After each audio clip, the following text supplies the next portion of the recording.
எல்லாருக்குமே ஒரு ஆச்சரியம் இருக்கும். எப்பட்றா நீலம் புரொடக்ஷனில் நான் அப்படின்னு. ஏன்னா நல்லா நடிக்க தெரிஞ்சவங்க, நல்ல படங்கள் அந்த மாதிரியான லிஸ்ட்டில் வந்து நம்ம எப்படி வந்தோன்னா நம்ம காமெடி அப்படின்னு தான் உங்கள் எல்லாருக்கும் தெரியும். நான் இதுக்கு முன்னாடி ஏதாவது ஒரு கேரக்டர் நல்லா நடித்த மாதிரி பண்ணி அப்படி கூப்பிட்டுருந்தா கூட என்ன பரவாயில்ல, அதுவும் பண்ணலை. எப்படி என்னை கூப்பிட்டாங்கங்கிற ஆச்சரியம் இந்த நிமிஷம் வரைக்கும் இருக்குது. இந்த லைனில் நான் எப்படி வந்து உக்காந்துருக்கிறேன்ங்கிறது எனக்கு ஒன்றுமே தெரியல. நான் நிறைய பேசணும்னு நினச்சேன். என்னென்னா என்னால் இந்த சாங்கெலாம் பார்த்தனால கொஞ்சம் எமோஷனல் ஆகிடுவேன். இந்த படத்துக்குள்ள வந்து சொல்கிற விஷயங்கள் வந்து நிறைய இருக்குது. இந்த படம் ரிலீஸுக்கு அப்புறம் சொன்னால் தான் உண்டு, ஏன்னா நிறைய விஷயங்கள் சொல்லக்கூடாதுன்னு இருக்குது. நான் நிறைய விஷயங்கள் வந்து நான் உங்களுக்கு ரிலீஸுக்கு அப்புறம் பேசுகிறேன். எல்லாருக்கும் நன்றி, வணக்கம். அது ரொம்ப நாளுக்கு அப்புறம் மீட் பண்ணுறோம். அண்ட் வெங்கட் பிரபு சார் இங்கே வந்து அட்டகத்தி அப்போ ஷூட் அப்பயே நான் எதிர்பார்த்தேன். அது ரொம்ப வருஷத்துக்கு அப்புறம் இப்போ இங்கே வந்திருக்காரு. அது ஒரு மாதிரி எனர்ஜி எல்லாருக்கூடையும் இருக்கிறதே சந்தோஷம்தான். அண்ட் ஜே பேபி அந்த வெயிட் இல்லை, நம்ம கொஞ்சம் வெயிட் போட்டிருந்தோம். ஆனால் படத்துக்காக அந்த வெயிட்டை கொஞ்சம் அதிகம் பண்ணி காமிச்சது. இப்போ திருப்பி நார்மல் ஆகிட்டுருக்கு. ஜே பேபி வந்து பர்சனலாக எனக்கு வந்து நான் எங்கள் அம்மா கிட்ட வந்து சின்ன வயசில் எப்பவுமே சண்டை போடுவோம்ல, அது பேச மாட்டோம். நான் அந்த மாதிரி பேசாமல் அவங்கள அம்மானு கூப்பிட்றது எனக்கு பிளாக் ஆகிடுச்சு. எனக்கு வாங்க போங்கன்னு ரொம்ப மரியாதையாக தான் பேசிகிட்டு இருப்பேன். இந்த படம் பண்ணிகிட்டு இருக்கும்போது ஒரு சீனில் அம்மாவை தேடும் போது ஒரு பெரிய ஃபேக்ட்ரி, அதில் ஃபுல்லாக ஷவுட் பண்ணி கூப்பிட்டுட்டே இருக்கணும், நல்லா சத்தம் போட்டு கூப்பிடணும். எனக்கு வந்து அதை கூப்பிடும் போது தான் ஒன்று ஓப்பனாக ஒரு பிளாக் கிளியரான மாதிரி இருக்குது. ஓகே, இந்த ஒரு சீனுக்காக தான் இந்த படம் எனக்கு அமைஞ்சிருக்கு போல இருக்குது அப்படின்ற மாதிரி எனக்கு ஃபீல் ஆச்சு. அப்புறம் ஆக்டிங்காக வந்து பார்த்தீங்கன்னா முதல்ல பண்ணும்போது பயங்கரமாக நடிக்கணும் அப்படின்ற ஒரு இன்ட்ரெஸ்ட்லாம், அப்புறம் குக்கு விசாரணை நிறைய நல்லது நடந்திருக்கு. அப்போ நிறைய கற்றுக்கணும், புதுசாக என்னென்ன பண்ணணும் அப்படின்ற மாதிரிலாம் இருந்துச்சு. ஆனால் இப்போது லைஃப் ஒரு எக்ஸ்பீரியன்ஸ் கொடுத்துருக்கோம்ல, இப்போ பார்க்கும்போது அதை நம்ம எவ்வளோ சிம்பிளாக பண்ண முடியும், எவ்வளோ லேஸாக ஒரு விஷயத்தை வந்து நம்ம கடத்த முடியும், அதை எவ்வளோ ஈஸியாக கொடுக்க முடியுன்ற ஒரு அந்த ஐடியா இருக்குது. அப்படி தான் நான் ஒரு லாஸ்ட் 3 படமும் அப்படி தான் ஒர்க் பண்ணியிருக்கேன். ஹோப்ஃபுல்லி அது உங்களை கனெக்ட் பண்ணணும்னு நான் நம்புகிறேன். சுரேஷ் அண்ணா அண்ட் ரஞ்சித் சார் டீம் எல்லாருக்குமே வந்து நான் தேங்க் பண்ணுறேன். Thank you very much. Thank you. Actually Dinesh, நான் வந்து அட்டகத்தி படம் ஆரம்பித்து அது வந்து ஆக்சுவலி வந்து அந்த மங்காத்தா டைமில் தான் அது நடந்தது, ஷூட்டிங் போயிட்டு இருந்தது. அந்த டைம்லேருந்து வந்து அது ரிலீஸ் டைமில் தான் வந்து எனக்கு வந்து அது தெரிஞ்சுது, இந்த படம் முடிஞ்சிருச்சு அப்படின்னு சொல்லி தெரிஞ்சுது. அந்த சமயம் தான் வந்து ரஞ்சித் வந்து ஒரு வாட்டி படம் பார்க்கலாம், இது எப்படி ரிலீஸ் பண்ணலாம் அப்படின்னு சொல்லி பேசும்போது, அப்போ நான் வந்து ஞானவேல் சார்கிட்ட கமிட் ஆயிருந்தேன். அப்போ வந்து ஒரு வாட்டி வந்து இப்போ ஞானவேல் சார்கிட்ட வந்து இந்த படத்தை போட்டு காட்டணுன்ற போது ரொம்ப சந்தோஷமான விஷயம் என்னென்னா வந்து வெற்றிமாறன் சாரையும் வந்து அந்த ஷோக்கு நம்ம கூப்பிட்ருந்தோம்.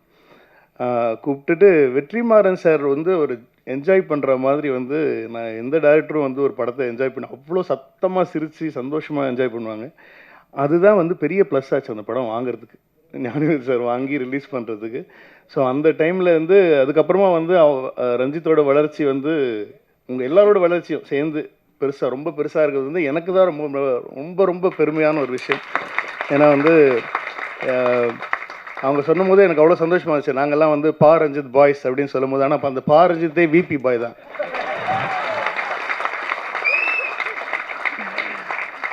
நிஜமாக ரொம்ப சந்தோஷமாக இருக்குது. ஆனால் ஏன்னா நாங்கள் எல்லாமே அவங்க அது முன்னாடி சின்ன சின்ன படங்களில் வந்து அசிஸ்டண்ட்டாக ஒர்க் பண்ணியிருக்காங்க. பட் ஆனால் வந்து நாங்கள் ஒரு குடும்பமாக சேர்ந்தது வந்து சென்னை 6,28,000 தான். ஸோ அதில் தான் வந்து நாங்கள் ஒரு ஃபேமிலியாக சேர்ந்தோம். ஸோ அதுலேருந்து ஒருத்தராக வந்து டைரக்டராகி வெற்றி பெறும்போது வந்து அது அதிக சந்தோஷம் எனக்கு தான், பெருமையும் எனக்கு தான். அதாவது வந்து நிறைய பேர் சொன்னாங்க சுரேஷோட என்ட்ரி ரொம்ப லேட்டுன்னு சொல்லிட்டு, அது நிஜமாகவே உண்மையான ஒரு விஷயம். சுரேஷ் எல்லாமே நாங்கள் சென்னை 28 தான் ஆரம்பித்தோம். சுரேஷ் நாங்கள் அறிமுகப்படுத்துனது பின்னாடி உட்காந்துருக்க அரவிந்த் ஆகாஷ், ஏரியா பசங்க அவங்க 2 பேரும். ஸோ அரவிந்த் ஆகாஷ் எனக்கு சான்ஸ் கொடு படத்தில் நடிக்கன்ற போது ஃபஸ்ட்டு சென்னை 28 அவனுக்கு சான்ஸ் கிடையாது. இல்லைடா உனக்கு நீ கொஞ்சம் ஒரு வெள்ளையாகிற ஏரியா பையன் மாதிரி இல்லை அப்படிலாம் சொல்லிட்டு அவனை வந்து சேர்த்துக்கல நாங்கள். அதுக்கப்புறமா என்ன ஆயிடுச்சு, அவனோட கேரக்டரில் பண்ண வேண்டிய பையன் வந்து கிரிக்கெட் ஒழுங்காக ஆடாததுனால வந்து அதனால் கடைசியில் வந்து அவன் வேறு வழி இல்லாமல் எங்களுக்கு தலையெழுத்து அவனை நடிக்க வச்சிட்டான். ஆனால் வந்து அவனுக்கு சான்ஸ் இல்லை படத்தில் அப்படின்னு சொன்ன உடனே அவன் வந்து என்கிட்ட சொன்னது, என் ஃப்ரெண்டு ஒருத்தன் இருக்கான் ஏரியா பையன் வந்து சுரேஷ்னு பேர். அப்போ வந்து விஷ்ணு கிட்டே இருந்தாப்லையா, விஷ்ணு கிட்டே இருந்து படம் முடிச்சுட்டு இருந்தபோது வந்து சேர்த்துக்கிறியா அப்படின்னா எனக்கும் அப்போ கரெக்டாக ஒரு ஆள் தேவைப்பட்டுச்சு. ஸோ அந்த சமயம் தான் வந்து இன்ட்ரடியூஸ் பண்ணி சுரேஷ் வந்து எங்கள் டீமில் சேர்ந்தாப்புல. இன்னும் நாங்கள் வந்து ஒரு குடும்பமாக தான் இருக்கோம். நான் உண்மையிலே வந்து நான் இந்த படம் பார்க்கல, ஆனால் எங்கள் வீட்டில் பார்த்துட்டாங்க. அவங்கெல்லாம் பயங்கரமாக என்ஜாய் பண்ணி ரொம்ப சந்தோஷப்பட்டாங்க. ஏன்னா நிறைய யாரோ ஒருத்தங்க சொன்னாங்க, சுரேஷ்க்கு இவ்வளோ ஃபன் தெரியுமா அப்படின்னு சொல்லி சொன்னாங்க. ஆனால் உண்மையிலேயே வந்து அவர் முன்னாடி பண்ண கதையை மட்டும் இப்போ பண்ணியிருந்தாருன்னா வந்து அது அவ்வளோ பயங்கரமான ஃபன்னான ஒரு ஸ்கிரிப்ட் தான் வந்து ஃபஸ்ட்டு என்கிட்டயே சொன்னாப்புல, இந்த ஒரு ஐடியா இருக்குது சார் கேளுங்க அப்படின்னு சொல்லிட்டு. அந்த ஐடியாவும் வந்து அவர் வாழ்க்கையில் நடந்த ஒரு உண்மை சம்பவம். அந்த சம்பவத்திலையும் அரவிந்த் ஆகாஷுக்கு பங்கு இருக்குங்கிறது வந்து ஒரு ஒரு ஒரு ஒரு செய்தி. பட் ஆனால் வந்து எனக்கு ரொம்ப ரொம்ப சந்தோஷம். அதாவது வந்து இப்போ இருக்கிற சுச்சுவேஷனில் வந்து இப்போ எல்லாருமே வந்து ஒரு மஞ்சுமேல் பாய்ஸ் வந்து அவ்வளோ கொண்டாடிட்டு இருக்கோம். ரொம்ப பெருமையாக இருக்குது. ஏன்னா வந்து ஒரு ஒரு யூஷுவலான ஹீரோயின் படங்கள் தான் வந்து எப்போவுமே பண்ணிகிட்ருக்கிற சமயத்தில் வந்து ஹீரோயினே இல்லாமல் ஒரு பஞ்ச் ஆஃப் பாய்ஸ் வச்சு ஒரு படம், அது வந்து அது நம்ம தமிழ்நாட்டில் வந்து நம்ம தமிழ் படங்களை விட பெருசாக ஓடிட்டுருக்குங்கிற போது வந்து எவ்வளோ சந்தோஷமாக இருக்குன்னா வந்து நமக்கு வந்து மொழி முக்கியம் இல்லை, வெறும் கலை மட்டும்தான் முக்கியங்கிறது தமிழர்களுடைய எப்போ படம் நல்லா இருந்தாலும் ஒரு கண்டென்ட் நல்லா இருந்தாலும் அது எந்த லாங்குவேஜாக இருக்கணுங்கிறது அவசியம் கிடையாது. அதை தாண்டி நம்ம என்ஜாய் பண்ணிகிட்ருக்கோம் அப்படிங்கிறது தான் ரொம்ப சந்தோஷம். அதுவும் வந்து இப்போது அதே பேட்டர்னில் இல்லை, இந்த படம் ரொம்ப நாள் முன்னாடியே ஆரம்பித்து ரொம்ப நாள் முன்னாடியே பண்ணிட்டாங்க. ஊர்வசி மேடம் வச்சு ஒரு ஃபில்ம் அப்படின்னு சொல்லும் போது வந்து அது வந்து அவ்வளோ எக்ஸைட்டிங்காக இருக்குது கேட்குறதுக்கு. ஏன்னா அவங்க அவ்வளோ பெரிய ஒரு என்டர்டெய்னர், அவ்வளோ பெரிய ஒரு ஆக்டர், அவங்களோட ஃபேன்ஸ் தான் எல்லாருமே. ஸோ அவங்கள வச்சு அந்த டீசரில் பார்க்குற விஷயங்கள் எல்லாமே இருக்கட்டும், it's gonna be a hilarious fun ride தான். இதில் நடித்த Maran sir, Dinesh, the whole டீமுக்கு என்னுடைய நன்றி. அதே சமயம் வந்து ரஞ்சித்துக்கு முதல்ல என்ன பெரிய பெரிய நன்றிகள் சொல்லிக்கிறேன். ஆனால் இது வந்து இவ்வளோ நல்ல விஷயங்களை வந்து நல்ல ஆர்ட்டை வந்து ஒரு தனி மனுஷனாக நின்று நீங்கள் வந்து ஒரு உலகமே க்ரியேட் பண்ணிட்டுருக்கேன் நீ. அது வந்து எனக்கு அவ்வளோ பெருமையாக இருக்குது, நிஜமாக ரொம்ப சந்தோஷமாக இருக்குது. அது வந்து உண்மையிலே என்னால் கூட பண்ண முடியாது. அது வந்து அவ்வளோ தைரியமாக வெறும் கண்டென்ட் மேலே மட்டும் நம்பிக்கை வச்சு அவன் என்ன சொல்லணும்னு நினைக்கிறானோ அதை வந்து தைரியமாக சொல்கிறதுக்குன்னு சொல்லிட்டு அதுக்கு வந்து ஒரு பெரிய மனசு வேணும், அது அவங்ககிட்ட இருக்குது. ஸோ சுரேஷை இன்ட்ரடியூஸ் பண்ணுற ஆப்பர்ச்சுனிட்டி உனக்கு கிடைச்சிருக்கு, எனக்கு கிடைக்கல. ஸோ அதுக்கும் என்னுடைய வாழ்த்துக்கள். ஸோ இந்த whole team, music director, cameraman, இது வந்து உண்மை சம்பவம் தான். அவங்க ஃபேமிலியில் நடந்த ஒரு கதை தான். அதை எவ்வளோ ஜாலியாக, எவ்வளோ ஃபன்னாக, எவ்வளோ இமோஷனலாக சொல்ல முடியுமோ சொல்லியிருக்காங்க. கண்டிப்பாக நல்ல படங்களுக்கு உங்களோட ஆதரவு நீங்கள் தருவீங்கன்னு தெரியும். ஸோ கண்டிப்பாக கொடுங்க. தியேட்டரில் 8ஆம் தேதி படம் பாருங்கள். இது எங்கள் குடும்பத்துலேருந்து வர இன்னொரு படம். நன்றி. எங்கள் சார் வந்துட்டு போனார், ரொம்ப சந்தோஷமாக இருந்தது. விபி சார் அட்டகத்தி படத்துக்கு வந்து ஒரு பெரிய ஆதரவை எனக்கு கொடுத்தவர். சுரேஷ் அண்ணன் படத்துக்கும் அவர் வரணும்னு சொல்லிட்டு ஆசைப்பட்டோம். நான் ரொம்ப கோவமாக தான் இந்த இண்டஸ்ட்ரிக்குள்ளே வந்தேன். என்னுடைய கோவத்தை என்னாலே கட்டுப்படுத்த முடியாது. ரொம்ப எங்கள் அம்மா கூட சொல்லுவாங்க, எங்கள் தாத்தா பேர் வந்து கீரமுல்லுன்னு சொல்லுவாங்க. ஏன்னா சும்மா அப்படின்னு இருக்குன்னு குத்துனாலே கோவம் வரும் எங்கள் தாத்தாக்கு அப்படின்னு சொல்லிட்டு. அதனால் எங்கள் அம்மா அடிக்கடி என்னையும் அது மாதிரி சொல்லிட்டு இருப்பாங்க, கீரமுல்லு மாதிரி கோவம் வருதுடா அவனுக்குன்னு சொல்லிட்டு. அந்தளவுக்கு கோவத்தோடு வந்தவன் நான். ஆனால் ஃபஸ்ட்டு படம் ஒர்க் பண்ணுறப்போ வந்து ஃபஸ்ட்டு சினிமாக்குள்ளே வந்தவொடனே வந்து தகப்பன் சாமின்னு ஒரு படம் ஃபுல் லென்த்தாக அந்த படம் தான் ஃபுல்லாக ஒர்க் பண்ணேன். அந்த படத்தில் எனக்கு ஒரு அனுபவம் கிடைச்சிது. அதுதான் சினிமான்னு நான் நினச்சிட்டு இருந்தேன். ஒரு எல்லா விதமான அனுபவங்களும் நிறைந்த ஒரு படம் அது. ஆனால் அந்த படத்துக்கு அப்புறம் நான் வந்து ஒர்க் பண்ணது வந்து சென்னை 28. அப்படியே டோட்டலாக எது சினிமான்னு நினச்சிட்டு வந்தோமோ அதை அப்படியே மாற்றி வேலை செய்கிறதும் சரி, கதையும் சரி, புதுசாக ஒரு லைஃப்பை உண்டாக்குன ஒரு படமாக எனக்கு வந்து இருந்தது. அண்ட் வந்து சென்னை 28 வந்து நான் எல்லா வேலைகளும் நான் செஞ்சேன். ஒரு படத்தை வந்து கோபம் இல்லாமல் அன்பாக சிரித்து சந்தோஷமாக எடுக்க முடியும். அந்த படம் வந்து மக்களுக்கு வந்து பிடிச்ச படமாகவும் மாறும். அப்புறம் வந்து சினிமா என்பது வந்து ஒரு ரசனை சம்மந்தப்பட்ட விஷயந்தான். ஏற்கனவே மக்கள் மனதில் புகுத்தப்பட்ட இல்லை மக்கள் விரும்புகிற ஒரு கமர்ஷியல் யுக்தி அப்படின்றத வந்து உடைச்சி வெற்றி பெற்ற படம் தான் வந்து சென்னை 28. அதை எடுத்த விபி சார் தான் என்னுடைய கோவத்தை எல்லாத்தையும் மாற்றி ஒரு ஜாலியாக ஒரு படம் ஜாலியாகவும் நீ அமைதியாகவும் ஒரு படத்தை உன்னால் எடுக்க முடியும், எல்லாரையும் வந்து ஜாலியாக அவங்ககிட்டேருந்து வேலை வாங்கி உன்னால் படம் எடுக்க முடியும்னு சொல்லிட்டு எனக்கு வந்து சொல்லி கொடுத்தவர். ஸோ அந்த லேர்னிங்லேருந்து தான் என்னுடைய கோவங்கள் வந்து மாற்றி வெறும் படைப்பில் வந்து என்னுடைய கோவத்தையும் மக்கள்கிட்ட வந்து வேலை செய்கிற இடத்துல மனிதர்கள்கிட்ட வந்து நம்ம இருக்கிற சுவாபத்தை வந்து டோட்டலாக மாற்றிக்கிற தன்மையும் வந்து விபி சார் கிட்டேருந்து தான் நான் வந்து ரொம்ப ஸ்ட்ராங்காக வந்து நான் கற்றுக்கிட்டேன். ஸோ சார் வந்து இந்த நிகழ்வுக்கு எங்களுக்கு வந்து அவருடைய அன்பையும் நன்றியை வந்து தெரிவித்தது வந்து எனக்கு ஒரு மிகப்பெரிய சந்தோஷமாக இருக்குது. அண்ட் சாருக்கு வந்து ரொம்ப ரொம்ப நன்றி. அவருடைய பிஸியான ஸ்கெடியூலில் வந்து எங்களுக்காக வந்திருந்தார். ஸோ அப்படின்ற ஒரு இடத்துலேருந்து தான் வரோம். இன்னொன்று சினிமாவில் ஒன்று இருக்குது. இப்போ நாங்கள்லாம் வந்து வரப்போ கல்யாணம் ஆகாமல் ஒரு யங்ஸ்டராக சின்ன வயசுலேயே வந்து அசிஸ்டன்ட் டைரக்டராக நாங்கள் வந்து வந்துட்டோம்.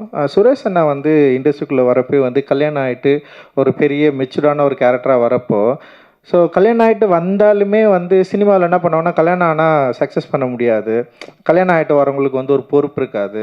ஏன்னா அவங்களுக்கு வந்து குடும்பன்ற ஒரு குடும்பத்தோட ஒரு நிறைய தொடர்பு இருக்கும். அவங்களால வந்து ஃபுல் டைம் ஒர்க் பண்ண முடியாது. ஸோ இந்த மாதிரி ஒரு சிக்கலுக்குள்ளே இருந்தது. ஏன்னா தகப்பன் சாமி நான் ஒர்க் பண்ணுறப்போ கூட ஒரு அண்ணன் வந்து ரொம்ப கஷ்டப்படுவார். அந்த அண்ணன் கஷ்டப்படுறதுக்கு மெயின் ரீசனே அவர் கல்யாணம் ஆயிடுச்சு. அவர் ஏதாவது ஒரு தப்புனாலுமே வந்து டக்குன்னு ஃபஸ்ட்டு வந்து உனக்கு கல்யாணம் ஆயிடுச்சுல, நீ அதனால தான் இப்படி பண்ணுவ அப்படின்னு சொல்லிட்டு அவங்க மேலே வந்து ஒரு பெரிய வார்த்தை போட்டே இருப்பாங்க. அண்ட் எனக்கு ரொம்ப ஆச்சரியமாக இருக்கும், சுரேஷ் அண்ணாவோட பசங்கள்லாம் அவர் வரப்பே வந்து அவங்க பசங்கள்லாம் பெரிய பெரிய பசங்க. இண்டஸ்ட்ரிக்குள்ளே வந்து அவர் எங்கள் கூட சேர்ந்து ஒர்க் பண்ணுறப்ப எங்கள் டீம்லேயே வந்து ரொம்ப மூத்தவர்னா வந்து சுரேஷ் அண்ணன் தான்.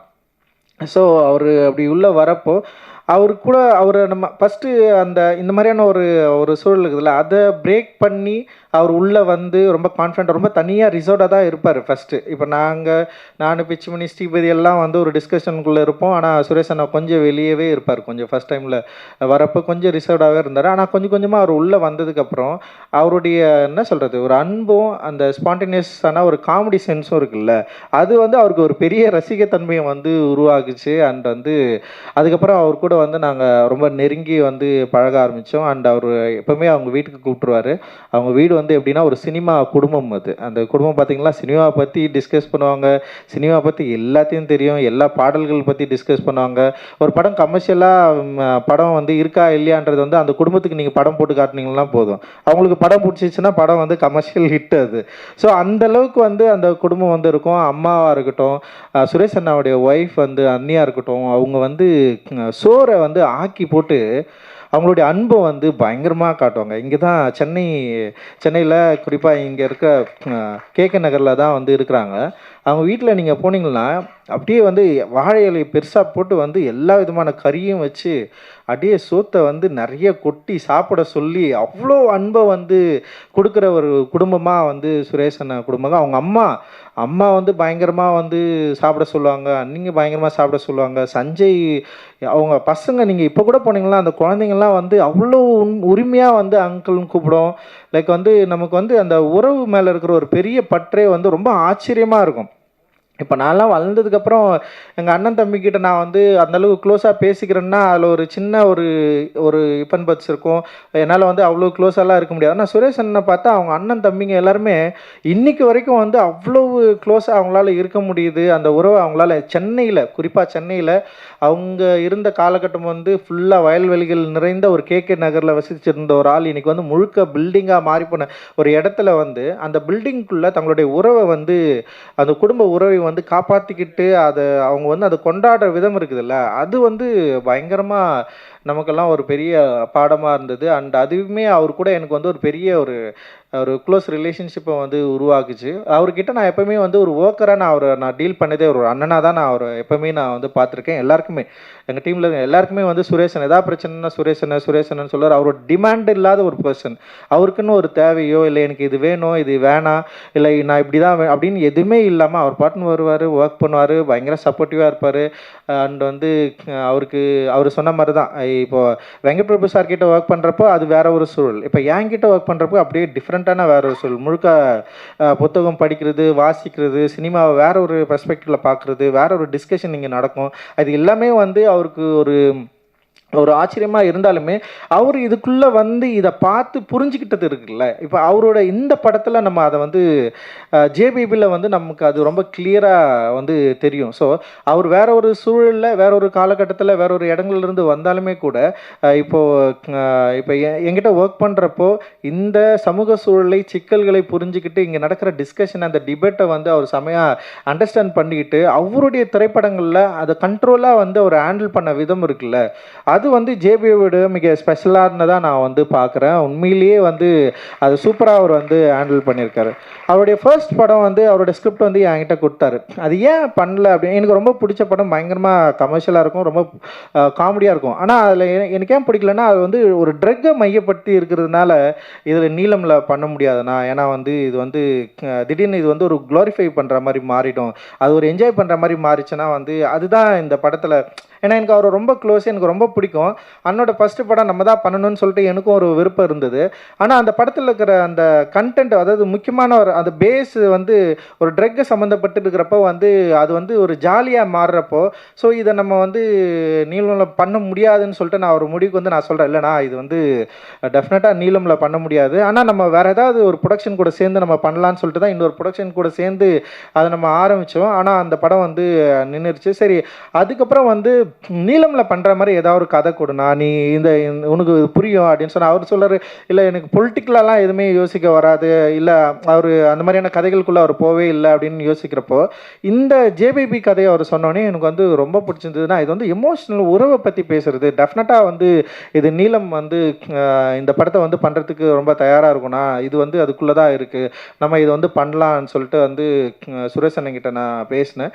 ஸோ அந்த கதை வந்து எனக்கு ரொம்ப பிடிச்சிருந்தது. அந்த கதையை நான் படிக்கிறப்போ எனக்கு என்ன ஃபீல் கிடைச்சதோ அதுதான் அந்த ஃபஸ்ட் டிராஃப்ட். ஒரு 3.5 மணி நேரம் வந்து ஒரு படத்தை வந்து அவர் எடிட் பண்ணி காட்டினதுக்கப்புறம் எனக்கு படம் பார்த்து எனக்கு பயங்கர சந்தோஷமாயிடுச்சு. பல இடங்களில் நான் வந்து சிரித்தேன், பல இடங்களில் நான் எமோஷ்னல் ஆனேன். அண்ட் வந்து உடனே வந்து அவங்க வீட்டுக்கு நான் ஃபோன் பண்ணி சொல்லணும்னு தோணுச்சு, சுரேஷ் அண்ணன் ஜெயிச்சிட்டாரு, சுரேஷ் அண்ணனுக்கு வந்து இந்த படம் வந்து பெரிய வெற்றி படமாக இருக்கும். அவங்க வீட்டிலலாம் சொல்லுங்க. ஏன்னா அண்ணி இப்போ நான்லாம் வந்து ஒரு சின்ன பையனாக வந்து ஒர்க் பண்ணி படம் பண்ணி ஒரு இடத்துக்கு வந்துட்டேன். ஆனால் அவர் வந்து வரப்போ ஒரு 31 இயர்ஸில் வந்தார். அவங்க ஃபேமிலி வந்து அவருக்கு வேறு வேலையே இல்லை, அசிஸ்டன்ட் டைரக்டர் வேலை தான். அசிஸ்டன்ட் டைரக்டரில் எவ்வளோ சேலரி கிடைக்கும்னு நமக்கு தெரியும். ஆனாலுமே வந்து அவங்க ஃபேமிலியில் வந்து அவர் ஒரு எதிர்பார்த்துட்டே இருக்கிறப்போ, அவர் எப்படியாவது வந்து ஜெயிச்சிருவாரா அப்படின்னு யோசிக்கிறப்போ என்னால் ஃபஸ்ட்டு டிராஃப்ட் பார்த்துட்டு என்னால் அவ்வளோ கான்ஃபிடென்ட்டாக சொல்ல முடிஞ்சுது, இந்த படம் நிச்சயமாக வந்து மக்களுக்கு வந்து பிடித்த கொண்டாடுற ஒரு படமாக இருக்கும். அப்படி ஒரு படத்தை வந்து சுரேஷ் அண்ணன் ஹேண்டில் பண்ணியிருக்காரு. அண்ட் வந்து அந்த டெக்னீஷியனு அவங்க ஒர்க் பண்ண விதம் எல்லாருமே ரொம்ப கண்ட்ரோல்டாக செம்ம சூப்பராக இருந்தது. அது வந்து எனக்கு ரொம்ப ரொம்ப பிடிச்ச ஒரு படமாக இருந்தது. அதுதான் நான் சுரேஷ் அண்ணன் கிட்ட வந்து பகிர்ந்துக்கிட்டேன். நிச்சயமாக இந்த படம் வந்து எனக்கு ஃபர்ஸ்ட் டைம் நான் பார்க்குறப்ப எனக்கு என்ன எமோஷனல் க்ரியேட் பண்ணிச்சோ அது ஆடியன்ஸ் கிட்ட நிச்சயமாக க்ரியேட் பண்ணணும்னு ஒரு பெரிய நம்பிக்கையோடு நான் வந்து காத்துட்ருக்கிறேன்னா. ஏன்னா இன்னைக்கு இருக்கிற சூழலில் என்ன மாதிரியான படங்கள் ஓடும் ஓடாதுன்றதை வந்து ஒரு முன்முடிவோடு நம்மளால் அணுகவே முடியல. ஏன்னா ஒரு ரொம்ப ஆக்ஷனு, ரொம்ப அகோரித்தனமான ஒரு ரத்தம் தெரிக்கிற படங்கள் தான் வந்து இங்கே ஓடுன்னு சொல்லிட்டு சமீபத்தில் வந்து அந்த படங்கள் வந்து எண்ணிக்கையில் இடமா வந்துட்டே இருக்கிறப்ப தான் மஞ்சுமல் பாய்ஸு, ப்ளூ ஸ்டார் மாதிரியான படங்கள் ரிலீஸ் ஆகி மக்கள்கிட்ட வந்து ஒரு பெரிய வரவேற்பை பெற்று பெரிய வெற்றி படமாக மாறுது. ஸோ மக்களுடைய ரசனையை வந்து நம்ம ஒரு இது இப்படி தான் இருக்குது, மக்கள் இதுதான் பிடிக்குது அப்படின்றத வந்து நம்மளால் வந்து அது ஸ்டீரியோடைப் பண்ண முடியாதுன்னு நான் நினைக்கிறேன் நான். ஸோ அதனால் இந்த ஜேபிபி படம் நிச்சயமாக மக்களுடைய ரசனைக்கு ஏற்ற, மக்களுடைய ரசனையை ரொம்ப இணைக்கிற விரும்புகிற ஒரு படமாக டெஃபினட்டாக இருக்கும்னு நான் நினைக்கிறேன். காரணம் இந்த படத்தோட கண்டென்ட் அண்ட் ஆக்டர்ஸ், இந்த படத்தில் நடிச்சிருக்கிற நடிகர்கள் அண்ட் வந்து ரொம்ப இயல்பாக ஒரு படத்தை வந்து நடிச்சிருக்காங்க. குறிப்பாக ரியலிஸ்டிக் படங்கள் வந்து நம்ம வந்து பற்றி பேசுகிறப்ப வந்து ரியலிஸ்டிக் படங்கள் ரொம்ப அடர்த்தியாக இருக்கும், ரொம்ப பொலிட்டிக்கலாக இருக்கும், ரொம்ப சோசியலில் வந்து சோசியலான படங்களே வந்து அதில் இருக்கிற மாதிரியான ரியலிஸ்டிக் படங்களை தான் நம்ம நிறைய பார்த்துருக்குறோம். ரொம்ப சிம்பிளாக மனிதர்களோட உறவுகளை, அதோட எமோஷனை, அதோட வேல்யூவோட பேசுகிற ஒரு படமாக வந்து இந்த ரியலிசம் சினிமா இருக்கும் அப்படின்னு நான் நினைக்கிறேன். ஜேபிபி வந்து ஒரு பக்கா ரியலிஸ்டிக் மூவி. நீங்கள் அந்த படத்தை வந்து எந்த விதமான ஒரு கமர்ஷியல் என்ன சொல்கிறது, ஒரு சினிமா ஒரு ஸ்டீரியோடைப்பிக்கான ஒரு இதுக்குள்ளே பொருத்தாமல் ஒரு குடும்பத்தை அப்படியே வந்து நம்ம அதுக்குள்ளே இருந்த அந்த விஷுவல் அந்த படத்தை பார்க்குறப்போ அதோட சேர்ந்து கனெக்ட் பண்ணி அந்த லைஃபோட நம்மளும் இயங்குற மாதிரியான ஒரு திரைப்படத்தை வந்து இந்த டெக்னீஷியன்ஸ் வந்து கொடுத்துருக்காங்க, இந்த ஆக்டர்ஸ் வந்து கொடுத்துருக்காங்க. லைக் வந்து சினிமாட்டோகிராஃபியை பற்றி நான் பேசி ஆகணும். அண்ட் வந்து செம்ம லைவாக இருக்கும், அதோட ஃப்ரேமிங் சென்ஸாக இருக்கட்டும், லைக் அதோட கலர்ஸு ரொம்ப எனக்கு என்னென்னா மஞ்சுமல் பாய்ஸோட வெற்றி வந்து என்னன்னு கேட்டிங்கன்னா அதோட இயல்பு தன்மை தான், ஒரு எளிமை தான். அந்த எளிமையை வந்து மக்கள் வந்து அதை அப்படியே அக்செப்ட் பண்ணிக்கிறது. அதில் வந்து திரைக்கதை பயங்கரமாக இருக்கணும்னு யோசிச்சிருக்க மாட்டான். ரொம்ப சிம்பிளாக இருக்கும். ஒரு ஆக்டருக்கு, ஒரு நடிகருக்கு, ஹீரோவுக்கு ஒரு சாங்கு இல்லை வந்து அப்படின்னு சொல்லிட்டு எந்த கேரக்டரையும் வந்து தனியாக பிரிக்காமல் ரொம்ப இயல்பாக சிம்பிளாக பண்ணியிருப்பாங்க. ஃபர்ஸ்ட் ஹாஃப் முடிகிறப்ப என்னடா டக்குன்னு முடிஞ்சிச்சுன்னு தோணும். இப்போ செகண்ட் ஹாஃப் முடிகிறப்போ ஒரு கிளைமேக்ஸில் ஒரு சாங் வச்சு நம்ம எல்லாரையும் வந்து பயங்கரமாக கனெக்ட் பண்ணியிருப்பாங்களா, ரொம்ப சிம்பிளாக இருக்கும். அந்த மாதிரி ஒரு சிம்பிளான படமாக நிச்சயமாக வந்து ஜேபேபி வந்து வந்திருக்கு. எனக்கு எங்கள் அம்மா பார்த்துட்டு என்கிட்ட சொன்னது தான், நீ எட்ட படத்துல இதுதான்டா சூப்பராக இருக்குன்னு எங்கள் அம்மா வந்து சொன்னாங்க. எங்கள் அம்மா ரொம்ப சந்தோஷப்பட்டாங்க. இப்போ அட்டகத்தி படம் பார்த்து முடிச்சோடனே எங்கள் அம்மாவுக்கு அந்த படம் புரிஞ்சுதான்னு கூட எனக்கு தெரியாது. எங்கள் அப்பா தான் சொன்னார், டே என் கதையை எடுத்து நீ படம் ஜெயிச்சிட்டா அப்படின்னு சொன்னார் எங்கள் அப்பா. ஆனால் என்னென்னா எங்கள் அம்மாவுக்கு வந்து அந்த படம் புரிஞ்சுதான்லாம் எனக்கு தெரியாது. ஆனால் எங்கள் அம்மா நான் எங்கள் ஊருக்கு போனோடனே கட்டிப்பிடிச்சி எனக்கு ஒரு முத்தம் கொடுத்தாங்க. அந்த முத்தம் என்னென்னா நீ ஜெயிச்சிட்ட அப்படின்றது தான். ஏன்னா அம்மா வந்து பிள்ளைங்க ஜெயிக்கிறத பார்க்குறது இருக்குல்ல, அதெல்லாம் எங்கள் அம்மா பார்க்குறது வந்து பயங்கரமான விஷயம். ரஞ்சித் இவ்வளோ பெரிய ஒரு இண்டஸ்ட்ரியை வந்துட்டு ஒரு சிங்கிள் பர்சனாக கொஞ்சம் வருஷமாக வந்துட்டு நல்ல படங்கள் எடுத்துகிட்டு கொண்டு வந்துடுறதுக்கு வந்து பெரிய விஷயம். அது ரொம்ப பெரிய பாராட்டு கொடுக்கணும் ரஞ்சித்துக்கு. அண்ட் ஒருத்தர் மேலே டேலண்ட் இருக்குது, அந்த டேலண்ட்டை வந்துட்டு அடுத்த ஒரு கம்பெனிக்கிட்ட சொல்லி ஒரு அப்ரோச் வாங்குறதே ஒரு பெரிய விஷயம். அது ஒரு கதையை, அந்த கதை வந்து சுரேஷ் நம்பி இந்த கதையை, இந்த ஜேபிபி கதையை எடுத்திருக்காரு. ரொம்ப சந்தோஷமாக இருக்குது. சுரேஷ்க்கு இது ஒரு ஸ்டெப்பிங் ஸ்டோனாக இருக்கும். Plus is a very talented director and நல்ல ஒரு எழுத்தாளர் கூட. அண்ட் இந்த படத்தில் ஒர்க் பண்ண எல்லாருக்குமே அம்மா ஒரு விஷயமா ரொம்ப வருஷத்துக்கு அப்புறம் உங்களை இப்படி பார்க்கும்போது அந்த போலீஸ் சீனும் அம்மாவும் பண்ண சின்ன பர்ஃபார்மன்ஸே போதும் இந்த ஃபுல் படம் எப்படி இருக்குன்றது நம்ம தெரிஞ்சுக்கலாம். எனிவே தினேஷ் ப்ரோக்கும் ப்ளஸ் அண்ணன் உங்களுக்கும் எல்லாருக்கும், இந்த டீமில் ஒர்க் பண்ண எல்லாருக்கும் வாழ்த்துக்கள். கண்டிப்பாக தேட்டரில் இந்த படத்தை பாருங்கள். அண்டு அம்மான்றது நிறைய பேர் எல்லாருக்குமே தெரியும் எவ்வளோ இம்பார்ட்டண்டான பர்சன்னு. ஸோ அம்மா மேலே பாசம் இருக்கவங்க கண்டிப்பாக இந்த படத்தை பார்ப்பீங்க. அப்படி இல்லைன்னா கூட பாசம் என்னன்றது அம்மா படத்தை பார்த்து இந்த தெரிஞ்சுக்கோங்க. தேங்க்யூ. அவங்க பேரும் சேர்ந்து இருக்கிறதுனால மறக்காமல் சொல்லிட்டாங்க, அதுக்கு தான் தேங்க்ஸ். உண்மைதான், 10வது வயசுலேருந்து ஒரு பயணம் பண்ணும்போது ரொம்ப இப்படி திரும்பி பார்க்க வேண்டியிருக்கு. பட் எல்லா காலத்துலேயுமே எல்லா இண்டஸ்ட்ரியிலையும் ஏதோ படம் பண்ணிகிட்டு இருக்கிறதுனால ரொம்ப ஒரு கேப் எனக்குமே ஃபீல் ஆனதில்லை. நான் வந்து என்ன சொல்கிறது, எல்லா ஜென்ரேஷனோடவும் ஒரே மாதிரி ட்ராவல் பண்ணிகிட்ருக்கேன். இந்த படம் ஜேபிபிங்கிற படம் என்னன்னு சொல்கிறது, இந்த படம் ஒத்துக்கிறதுக்கு ரொம்ப டைம் எடுத்துக்கிட்டேன். அதுதான் சுரேஷ்ங்கிற ஒரு இயக்குனருடைய பொறுமையும், தனக்கு என்ன வேணுமோ அது பொறுமையாக சாதிச்சுட்டு தான் போவேங்கிற ஒரு ஆட்டம். பாவம் மாதிரி உட்காந்துருக்கிறாருன்னு நினைக்கிறீங்க. தனக்கு என்ன தேவைங்கிறது அந்த பாவமான முகத்தோடவே அப்படியே உட்கார்ந்து சாதிச்சு எடுப்பார். நான் திரும்ப இல்லை சுரேஷ், எனக்கு வந்து என்னமோ அந்த பேரம்பேத்திலாம் எடுத்து ஒரு கேரக்டர் பண்ணுறதுக்கான ஒரு மெச்சூரிட்டி பத்தலை. நான் ஸ்பீடாக நடப்பேன், ஸ்பீடாக பேசுவேன், அப்படி தான் பொதுவாக. கொஞ்சம் ஒரு மெச்சூர்ட் கேரக்டர்னும் போது கொஞ்சம் மெதுவாக நடக்கணும், மெதுவாக பேசணும், அதெல்லாம் ரொம்ப ஆர்டிஃபிஷியலாக இருக்கும். ஃபர்ஸ்ட் ஆஃப் ஆல் எனக்கு நடிக்கவே வராது. நல்லா நடிங்கன்னா நான் மாட்டிக்குவேன். அது எப்படி நல்லா நடிக்கிறது ரொம்ப யோசிக்க வேண்டியிருக்கும். எனக்கு நிறைய சில படங்கள்லாம் அப்போல்லாம் தெலுங்கு டைரக்டர்ஸ் எல்லாம் கூப்பிடும்போது, மேடம் இது பயங்கரமாக நடிக்கிற ஒரு கேரக்டர், இதை நல்லா நடிச்சிட்டிங்கன்னா, ஐயோ நடிக்க சொல்கிறாங்களே, அது எப்படி தான் நல்லா நடிக்கிறது, நீங்கள் இதுதான் கேரக்டர், நீங்கள் எதாவது பண்ணுங்கன்னா பரவாயில்ல, ஏதோ வர்ற மாதிரி ஏதோ பேசிட்டு போவேன். அப்படி நடிக்கிற உடனே ஆஹா அப்படி சிந்தனை வந்துடும் எனக்கு. இது எனக்கு கேரக்டர் ரொம்ப பிடிச்சிருந்துச்சு. கொஞ்சம் நிறைய என்ன சொல்கிறது, ஸ்விங் ஆகிற மூடு இப்படியே ஸ்விங் ஆகிட்டு இருக்கிற ஒரு கேரக்டர். இந்த நேரத்தில் என்ன பண்ணுன்னு தெரியாது, அடுத்த சீனில் அப்படியே சிரிச்சுக்கிட்டே ஆரம்பிக்கிற மாதிரி இருக்கும், திடீர்னு கடைசியில் அழுதுடும். அப்புறம் ரொம்ப சீரியஸாக ஆரம்பிச்சுட்டு கடைசியில் பார்த்தா ரொம்ப ஃபன்னாக இருக்கும். ஸோ ஒரு கேரக்டருடைய நான் நினைக்கிறேன் ரொம்ப வருஷத்துக்கு அப்புறம் அப்படி தான் சொல்லணும். மற்றதெல்லாம் ஒரு ஜோனர் சொல்லிவிடுவாங்க, இது வந்து ஹியூமர் பேஸ்டு ஃபிலிமா, இது வந்து ரொம்ப சீரியஸான ஒரு ஃபிலிம், இல்லைன்னா இது ஒரு ஆக்ஷன், இது ஒரு க்ரைம் த்ரில்லர், இது கோஸ்ட்டு, இப்படி எல்லா படத்துக்குமே ஒரு ஒரு என்ன சொல்கிறது, ஒரு கிருத்தியமான ஒரு சுபாவம் இருக்கும். இப்படி தான் இந்த கேரக்டர்ஸ் எல்லாம். பட் இதில் அப்படி சொல்ல தெரியல, இதுதான் கதை அப்படின்னு அவர் ரொம்ப விளக்கமாலாம் எனக்கு சுரேஷ் சொல்லவே இல்லை. ஆனால் கடைசியில் வேறு வடிவெல்லாம் சொன்ன முடியாது சுரேஷ், பிகாஸ் என் ஏஜில் இருந்து ஓரளவுக்கு இருக்கிற ஒரு கேரக்டர்னா கூட பரவாயில்ல. என் பையன் 4வது தான் படிக்கிறான், என் பொண்ணெல்லாம் திட்டுவா. அவங்க கூட இருக்கிற பசங்க வந்து உங்களை இப்போ பாட்டின்னு சொல்கிற அளவுக்கு கேரக்டர்லாம் பண்ணி வச்சிடாத, இது ஆண்டியோட நிறுத்திக்கோ அப்படின்னுவா. ஏன்னா அவளும் காலேஜில் படிக்கிறா. ஸோ சிலதெல்லாம் அவங்களுக்காகவும் பண்ண வேண்டியிருக்கு. எல்லாம் சொல்லி முடித்து கடைசியில் சுரேஷ் முகத்தை பார்த்தா பின்ன எனக்கே டவுட் வரணும். இவர்கிட்ட தான் சொன்னேன் நான் ரொம்ப நேரமாக, இல்லை இவர் காதில் விழலையா?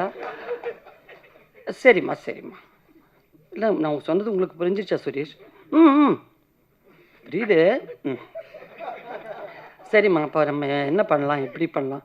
சார் நான் அதுதானே சொல்கிறேன், இந்த மாதிரிலாம். ஓ கரெக்ட் ஆமாம்மா சொன்னீங்கல்ல. சரி அப்போ எப்போ ஷூட்டிங் வச்சிடலாம்? திரும்ப திரும்ப திரும்ப கடைசியாக வந்து ஒரு லேப்டாப் எடுத்துகிட்டு வந்துட்டு, ஆமாம் இதுதான்மா அது. சுரேஷ் இருக்கட்டும் சுரேஷ், அது மூடுங்க முதல்ல, இருக்கட்டும். நான் தான் சொன்னேனே இந்த மாதிரி சில, அது கரெக்டுமா, நீங்கள் சொல்லிட்டீங்க ஓகே. ஆனால் இதை பாருங்கள், அதுக்கு எடுத்து ஓப்பன் பண்ணி அவர் பாட்டுக்கு தான் நினச்சது சாதிக்காமல் இந்த வீட்டிலேருந்து போகிறதில்லைன்னு முடிவு பண்ணிட்டார். நம்ம அப்படி ஒருத்தர் கங்கணம் கட்டிக்கிட்டு வந்தால் நம்ம மாட்டிக்குவோம். நம்மளும் ஐயோ என்ன பண்ணுறது, துப்பாக்கி எடுத்துகிட்டு மரியாதையாக நடிக்கிற இல்லைன்னா கூட பரவாயில்ல, என்ன மிரட்டுற அப்படின்னு கேட்டுடலாம். இது ஒன்றும் மிரட்டல் கிடையாது, உருட்டல் கிடையாது, பெரட்டல் கிடையாது. அப்படியே வச்சுட்டு இவங்க தான் அஜய் பேபி, இது வந்து என் பெரியம்மா, இது வந்து அவங்க அந்த குடும்பத்தில் இருக்கிறவங்கெல்லாம் இவங்க தான். இதுதான் ஒரிஜினல் லொக்கேஷன், நம்ம ஷூட் பண்ண போகிறது. யார்? நம்ம ஷூட் பண்ண போகிற லொக்கேஷன் இதான் வருதுன்னு சொல்லி அப்படியே கீழே உட்காந்துட்டாரு. எனக்கு எழுந்து இப்படியும் ஓட முடியாது, இப்படியும் ஓட முடியாது, இப்படியும் ஓட முடியாது. நானும் அந்த சோஃபாவில் அப்படியே உட்காந்துட்டேன். கடைசியில் என்ன பண்ணுறது, ஷூட்டிங் டேட்டை பற்றி பேசுங்க, மற்ற ஃபார்மாலிட்டி எல்லாம் யார்கிட்ட பேசணும், இந்த 2 வார்த்தையை 1 மணி நேரமாக பேசி எனக்கு வேறு வழியில் சரியா படம் பண்ணுறேன் அப்படிங்கிற முடிவுக்கு நான் வந்தேன். ஆனால் அந்த பொறுமை அந்த ஷூட்டிங் முழுக்க நான் கவனித்தேன். ஏன்னா ஒரு படம் என்னதான் அந்த வாழ்க்கையில் நடந்த சம்பவமாக இருந்தும் கூட எப்போவாவது ஒரு இயக்குனருக்கு ஒரு சின்ன பதட்டம், இல்லை பப்ளிக் ரோடில் நிறைய ஷூட் பண்ணியிருக்கோம். இந்த கேமரா ஜெயந்தையும் ரொம்ப ஒத்துக்கணும். ஏன்னா நடு ரோடெல்லாம் ஷூட் பண்ணி நாங்கள் பாட்டுக்கு அந்த ரோட்டில் ஓடுறதெல்லாம் ரொம்ப கஷ்டப்பட்டு தான் ஷூட் பண்ணோம். ஏன்னா வித்தவுட் பிரேக்கில் போய் அந்த வெயிலில் அந்த மெலடி ஒரு ஆக்ட்ரஸ் தானான்னு எனக்கு ரொம்ப டவுட் இருந்துச்சு. ஒரு 5-6 நாள் இந்த பொண்ணை இந்த கூட்டத்தில் இருந்து வந்துச்சா, இல்லை இந்த ஃபேமிலியில் இருக்கிற பொண்ணா, அப்படி ஒரு இமோஷனலான ஒரு முகம், அவ்வளோ நேச்சுரலான பெர்ஃபார்மன்ஸ். அண்ட் நம்ம தினேஷும் மாறனும் எல்லாருமே, நான் தினேஷுடைய ஒரு ரசிகைன்னு சொல்லணும். ஏன்னா அவ்வளோ ஒரு என்ன சொல்கிறது, மனசு முழுக்க அந்த கேரக்டரு அந்த இமோஷனை ஏற்றுக்கிட்டு அப்புறம் தான் வெளியே வரும். இப்போ நான் பிகினிங் டேஸ்லெல்லாம் சுரேஷ்கிட்ட கேட்டேன், சுரேஷ் ஒன்றும் தினேஷ் முகத்தில் ஒன்றுமே இருக்கிற மாதிரி தெரியல, அப்படியே ஒரு சன்னியாசினியுடைய நிசங்கமான ஒரு முகம், இதை வச்சுட்டு நமக்கு நிறைய இமோஷ்னல் சீன்லாம் வருதே. நான் படங்கள்லாம் பார்க்கும்போது நல்லா இருந்தது, அட்டகத்தி, விசாரணை எல்லாம் பார்க்கும்போது இருந்தது. அப்படி தான் இதில் இருக்குமா? இருக்கும், அதெல்லாம் இருக்கும், ஒன்றும் கவலைப்படாதீங்க. ஆனால் படத்தை பார்க்கும்போது உண்மையிலே அந்த இமோஷனில் சில சீன்ஸ் எல்லாம் எனக்கு சாதாரணமாக தெரிஞ்சு தர ஆக்ட் பண்ணும்போது. அப்புறம் தான் நினச்சேன், நம்மளே இப்படி தான் நினைப்பாங்களோ, முகத்தில் ஒன்றும் சரியாக தெரியல. அதுக்கப்புறம் சொல்லணும்னா நம்ம மாறனுடைய பொதுவான ஒரு என்ன சொல்கிறது, அந்த ஒரு டீமே இல்லை இங்கே. நீங்கள் கலாய்க்கிறதுக்கு சுரேஷையும் கலாய்க்க முடியாது. ஏன்னா அதுக்கெல்லாம் ரொம்ப அப்பாற்பட்ட ஒரு முனிவர். அவர் பாட்டுக்கு நடந்து, அவர் பாட்டுக்கு வந்து, அவர் பாட்டுக்கு நின்று, நீங்களாம் என்ன பெண்ணுங்கய்யா, நான் தான் அதை முடிவு பண்ணி வந்துட்டேன், இனி இதை எடுத்துக்கிட்டு தான் போகிறது அப்படின்னு. தினேஷ் வந்து மாறன் உட்கார்ந்துருக்கிறத பார்த்தாலே சிரிச்சுக்கிட்டே அப்படி ஆகிற ஒரு ஆள். எனக்கும் அதை பார்த்தீங்களா, அந்த கோழி குஞ்சு முட்டையிலேருந்து விரிஞ்சா மாதிரியே ஒரு முகத்தை வச்சுக்கிட்டு யாரை கலாய்க்கலான்னே இப்படி ஆராய்ச்சி பண்ணி, அதுவும் கல்கட்டாலாம் நம்ம வெளியூர் தெரியாத ஒரு ஊரில் ஷூட்டிங் போனால் அங்கே சாப்பாடு எப்படி இருக்கும், இல்லை அதை ஆர்டர் பண்ணி சாப்பிட்டுக்கலாம், இதை வாங்கி சாப்பிட்லாம், இப்படியெல்லாம் ஒரு ஆசை இருக்கும். வாய்ப்பே இல்லை. கல்கட்டா வெறும் தித்திப்பாக கிடைக்கும் நிறையா. அப்புறம் மீன் குழம்புலேயும் தித்திப்பு இருக்கும், எல்லாத்துலேயும் சர்க்கரை போட்டுருவாங்க. ஸோ அது எங்களுக்கு மெஸ்ஸில் நல்ல ஃபுட் அது வந்துட்டுருக்குன்னு ஒரு சேஞ்சுக்காக சொல்கிறேன். அதில் வேறு ஒரு மாதிரி என்னத்தான் இந்த ஊரில் வாங்கி சாப்பிட்றது, 1/2 கிலோ பூண்டு 1/2 கிலோ வெங்காயம் வாங்கிட்டோயா, ஒன்றுமே கிடைக்கலன்னா பூண்டு வெங்காயமாக வாங்கி திம்பிங்க அப்படிங்கிற மாதிரி கவரில் கொண்டு வந்து வெங்காயத்தை எடுத்து வச்சு தின்னுட்டு இருப்பார். ஒன்றுமே முடியலைன்னா அந்த பொண்ணு அசிஸ்டண்ட்டாக இருக்கிற பொண்ணு ஜெஸ்ஸி, அவளை கலாய்க்கிறது. இப்போ நான் இப்படியே பார்த்துட்டே இருப்பேன், ஏன்னா பாவம் ஒருத்தர் இப்படி இயலாமல், ஏன்னா இந்த சந்தானம் டீம்ல எல்லாம் கவுண்டர் பேசிக்கிட்டே இருப்பாங்க. இங்கே வேறு வழியே இல்லை. நானும் வேற ஒரு மாதிரிங்கிறேன், ஒரு மாதிரி அது ஒரு இதில் தானே மேக்கப்பில் தானே உட்காந்துருக்கேன். ஒன்றும் என்கிட்ட ஒன்றும் பேசுகிறாப்புல இல்லை. அப்புறம் அந்த பொண்ணை பிடிச்சிட்டு, ஏம்மா அது என்ன லொடன்னு பேண்டை போட்டு தெரியுது மேடம், ஏன்பா? இல்லை அங்கே பாருங்களேன், எங்கள் வீட்டிலலாம் மாவு மிஷின் இருக்கும் பார்த்தீங்களா, அந்த துணி காணாமல் போயிடுது எங்கள் ஏரியாவில் எடுத்து, இந்த பொண்ணு தான் எடுத்துக்கிட்டு போய் பேண்ட்டு தைக்கிது போல இருக்கு. ஒரு வழி இல்லாமல் யாரை கலாய்க்கிறதுன்னு தெரியாமல் நாய்க்கு பூனைக்கெல்லாம் டப்பிங் பண்ணிக்கிட்டு இருந்தது ரோட்டில். பட் அவரே ஒரு ஸ்டேஜில் அந்த படத்தில் இமோஷனலாக நடித்து நான் படம் பார்க்கும்போது உண்மையிலே எனக்கு கண்ணில் தண்ணி வந்துருச்சு. ஏன்னா எல்லாம் இப்போ நடிகருக்குள்ளேயும் இருக்கிற அந்த ஒரு திறமையை இது கண்டெடுத்தது ரஞ்சிதா சுரேஷா 2 பேருக்கும் ஹேட்ஸ் ஆஃப். பிகாஸ் பொதுவாகவே பாரஞ்சித்தனுடைய படங்கள் மேலே இருக்கிற எனக்கு இருக்கிற பெரிய ஈர்ப்பு என்னென்னா, அப்போ அந்த மெலடி சொன்ன மாதிரி அங்கே இன்னொரு ஆர்டிஸ்ட் அவங்களும் சொன்னாங்க, நிறம் இப்படி இருக்கணும், உருவம் இப்படி இருக்கணும், இந்த கான்செப்டுக்கெல்லாம் அப்பாற்பட்ட டோட்டல் ப்ரொடக்ஷனே அங்கேருந்து வர்ற ஒவ்வொரு படங்களும் அப்படி தான் இருக்கும். ஏன்னா எப்படி இவங்க ஆர்டிஸ்ட்டை செலக்ட் பண்ணுறாங்கன்னு நமக்கு வியப்பாக இருக்கும். ஆடிஷன் பண்ணலாம், எல்லாம் பண்ணலாம், இருந்தாலும் அவங்களுடைய உண்மையான அவங்களுக்குள்ளே இருக்கிற கண்டென்ட் இவ்வளோ இருக்குங்கிறத சொல்கிறது, கண்டுபிடிச்சு அதை வெளியே கொண்டு வர்றதுங்கிறது ஒரு பெரிய விஷயம். எத்தனை பேர் ஆர்டிஸ்ட் வந்திருப்பாங்க. இப்போ இதிலே பாருங்கள் எவ்வளோ பேர்னு, நிறைய பேர் ஆக்ட் பண்ணியிருக்காங்க இதில். அதில் கொஞ்சம் பேர் தான் வந்திருக்காங்க, மீதியெல்லாம் யாரும் வரல. அவ்வளோ ஆர்டிஸ்ட்டுங்களை கொண்டு வந்திருக்காங்க. அண்ட் பொதுவான ஒரு விஷயத்தை எடுத்து அந்த கதை எப்படி நம்ம வெங்கட் பிரபு சொன்னது 100% கரெக்டு. ஏன்னா அந்த கதை, இந்த கதையை நான் கொண்டு வரலாம், அது மேலே நம்பிக்கை வந்திருக்குன்னு சொன்னால் அது ஒரு தயாரிப்பாளருடைய தைரியம். நான் எப்போவுமே கமல் சாரை சொல்லுவேன்னா, மகளிர் மட்டும் மாதிரி ஒரு படம், நான் ரேவதி ரோகிணி, மார்க்கெட்டில் மஸ்டாக இல்லாத 3 கதாநாயகிகள் இருக்கலாம், இவங்க இருந்தால் தான் படம் ஓடணும் அப்படிங்கிறதெல்லாம் இல்லாத ஒரு டைமில் எங்களை நம்பி ஒரு கதையை படமாக எடுக்கிறதுக்கு அவர் அவ்வளோ தூரம் பிளான் பண்ணி ஒர்க் பண்ணுறாரு. எதை வச்சு எங்களை நம்பினார்னே நினச்சிக்கிட்டு இருப்பேன் நான் பாதி படத்துக்கு வேலை வரைக்கும். அந்த மாதிரி இப்போ இந்த கதையே பாருங்கள், அவர் நீலம் ப்ரொடக்ஷன்ஸ் நினச்சாக்கா எவ்வளோ பெரிய ஹீரோஸை வச்சு எப்பேற்பட்ட படங்கள் வேணலாம் பண்ணிகிட்டு இருக்காங்க. But at the same time இந்த ஒரு கதையை நம்பி இப்படி ஒரு படம் எடுத்தாருன்னு நினைக்கும் போது நான் டப்பிங் டைம்லாம் சுரேஷ்ட சொல்லுவேன், எப்படி சுரேஷ் நீங்கள் கூட திங்க் பண்ணும்போது ஃபஸ்ட்டு கிடச்சிருக்கு, நீலம் ப்ரொடக்ஷன்ஸ் மாதிரி நல்ல ஒரு ப்ரொடக்ஷன் உங்களுக்கு கிடச்சிருக்கு, ஏன் கொஞ்சம் அந்த மாதிரி ஒரு படம் ஏன் நீங்கள் பிளான் பண்ணலை? இல்லைம்மா, எனக்கு இதயத்துக்குள்ளே அந்த கதைகள் பண்ணணுன்னு தான் எனக்கு ஆசை. என் மனசுக்குள்ளார இருந்த அந்த எமோஷன்ஸு நம்ம வாழ்க்கையிலே அவ்வளோ விஷயங்கள் வெளியே கொண்டு வரதுக்கு இருக்கும்போது வெளியே போய் என் கதையை தேடுவானே, அதனால தான் இந்த ஒரு கதையை எடுத்தேன் அப்படிங்கிறது. அண்ட் ஒவ்வொரு சீனும் அந்த ஒவ்வொரு லொக்கேஷனும் சாதாரண ஒரு ஃபிலிம் லொக்கேஷன் மாதிரி இல்லை, ஷூட்டிங் மாதிரி இல்லைன்னு ஒவ்வொருத்தரும் சொல்கிறதுக்கு காரணம் மினிமம் அளவில் இருக்கிற ரூம்ஸில் எல்லாம் ஷூட் பண்ணியிருக்கோம். அது ஜஸ்ட் அந்த கேமரா மட்டும்தான் விற்க முடியும். அந்த மாதிரி ஒரிஜினல் லொக்கேஷனில் தான் ஷூட் பண்ணியிருக்கோம். சார் எனக்கு பதில் சொல்கிறீங்களா, அங்கே சொல்கிறீங்களான்னு தெரியலையே. இல்லை நான் தான் என்கிட்ட சொல்கிறேன், வேறையா? Okay okay okay. அந்த மாதிரி நிறைய எடுத்திருக்காங்க. அது நீங்கள் பாருங்கள், நீங்கள் படம் பார்த்தீங்கன்னா தான் தெரியும். இது முழுக்க முழுக்க இயக்குனர் படங்க. அண்ட் ரஞ்சித்துடைய ஒரு டிசிப்ளின், ஒரு ப்ரொடக்ஷன் டிசிப்ளின் அப்படிங்கிறது எல்லாருமே தெரிஞ்சுக்க வேண்டிய விஷயம். சைலண்ட்டாக வேலை நடக்கும், ஆனால் அந்த படத்தினுடைய குவாலிட்டிக்காக எந்த குறையும் அந்த படத்துக்கு வைக்க மாட்டார். இன்னும் ஒரு சின்ன பட்ஜெட் படம் தானே, இப்படி எடுத்தால் போதுங்கிறது இருக்கவே இருக்காது, எல்லா ஃபெசிலிட்டியும் இருக்கும். ஸோ அவங்க யூனிட்டில் நிறைய படம் ஒர்க் பண்ணணுன்னு ஒரு வாரத்துலேயே அவ்வளோ ஆசை எனக்கு வந்துடுச்சு. ஸோ அந்த அளவுக்கு ஒரு நல்ல ப்ரொடக்ஷன், அவங்க நிறைய படம் எடுக்கணும், நிறைய ஆர்டிஸ்ட்டுங்களை கொண்டு வரணும். அண்ட் சுரேஷ், நீங்கள் ஒரு கிரேட் பர்சனாலிட்டி அண்ட் ரொம்ப டேலண்டட் டைரக்டர். நாளைக்கு பெரிய லெவலுக்கு வருவீங்க கண்டிப்பாக. எல்லா மொழியிலையும் படம் பண்ணக்கூடிய அளவுக்கு ஒரு பெரிய டைரக்டராக அவர் வரணும். எல்லாருடையும் வாழ்த்துக்கள் இருக்கணும். எல்லாருக்கும் வந்தவங்க அத்தனை பேருக்கு நன்றி. படத்தை பார்த்துட்டு சொல்லுங்கள், கண்டிப்பாக நாங்கள் எல்லாம் சும்மா சொல்ல மாட்டோம் அப்படிங்கிறது உங்களுக்கு படம் பார்த்ததுக்கப்புறம் ஃபீல் ஆகும். நன்றி, வணக்கம். ரொம்ப பதட்டமாகவும் இருக்குது, எமோஷ்னலாகவும் இருக்குது இங்கே நிற்கிறது. அப்புறம் எங்கள் ஸ்டேஜில் இருக்கிற எல்லாருக்குமே, இது இங்கே என்னை பற்றி பேசுனது, படத்தை பற்றி பேசுனது எல்லாருக்குமே ரொம்ப நன்றி. அப்புறம் வெங்கட் சார், அவர் வந்ததே ரொம்ப பெரிய சந்தோஷமான விஷயந்தான். வெங்கட் சார் கிட்ட வந்து நான் முதல்ல வந்து விஷ்ணுவர்தன் சார் கிட்ட வந்து பட்டியலில் போய் லாஸ்ட்டு அப்ரெண்டிஸாக போய் சேர்ந்தேன் நான். அங்கே அது முடிச்சுட்டு அந்த படம் ரிலீஸ் ஆகிட்டு அதுக்கப்புறம் நான் வெளியில் வந்து ட்ரை பண்ணிட்டு இருக்கும்போது தான் ஃப்ரெண்டு அரவிந்த் ஆகாஷ் தான் வந்து வெங்கட் சார்கிட்ட என்னை கூப்பிட்டு போனான். அப்புறம் வெங்கட் சார் பார்த்துட்டு உடனே பெருசாலாம் இது இல்லை, ஓகே ஜாயின் பண்ணுறேங்க அப்படின்ட்டாரு. நானும் அந்த கூட்டத்தில் சேர்ந்துட்டேன். அதுக்கப்புறம் தான் வந்து அங்கே ஸ்ரீபதி, பிச்சுமணி, ரஞ்சித், செந்தில் இப்படி ஒரு டீம் இருந்தது.